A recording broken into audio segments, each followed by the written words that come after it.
привет! И хотела сегодня, не планировала видео, не знала, делать видео или нет, посвященное этой теме, но, как мне показалось, видео стоит сделать, дабы, как говорится, предостеречь наших российских именно туристов, украинских, то есть русскоговорящих туристов от поездки в Хургаду.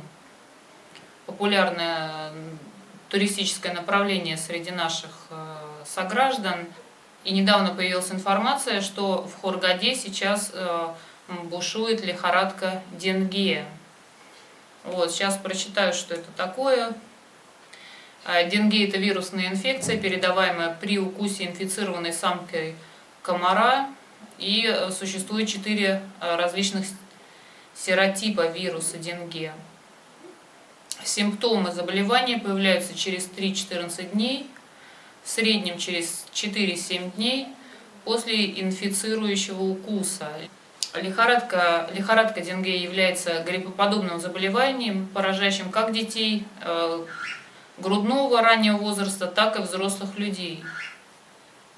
Специального лечения лихорадки Денге нет. Тяжелая форма Денге может приводить к развитию потенциально летальных осложнений, но ранее клиническое диагностирование и внимательное клиническое ведение болезни опытными врачами и сестрами часто способствует спасению жизни.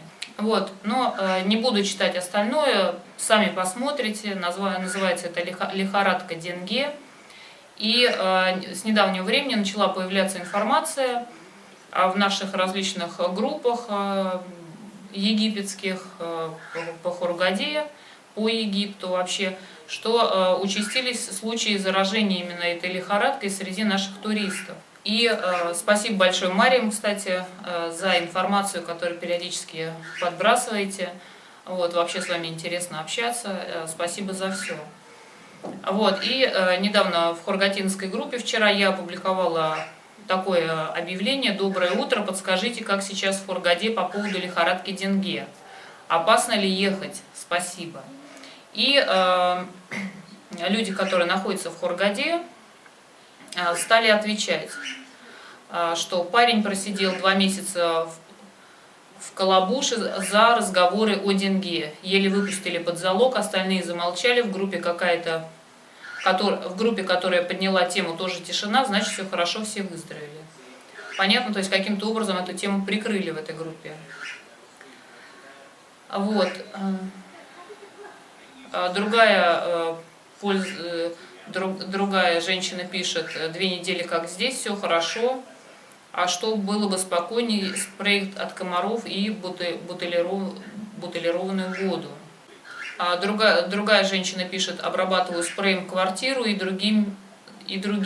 На открытые участки тела, видимо, спреем пользуется вечером, когда идем. А другой пишет, вот Юрий, что вроде пошла на спад, но все равно Денге пока еще есть.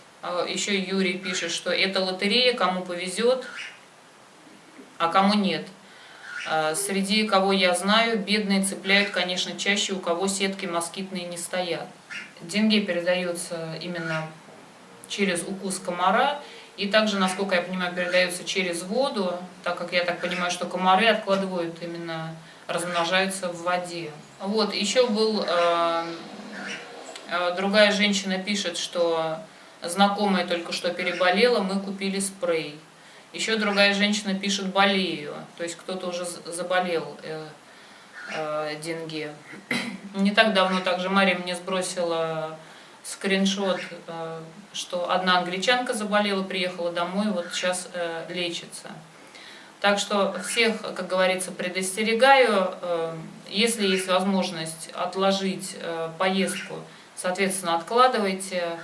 С чем это связано? Дело в том, что эту информацию по поводу этой лихорадки Денге вы не получите из открытых источников.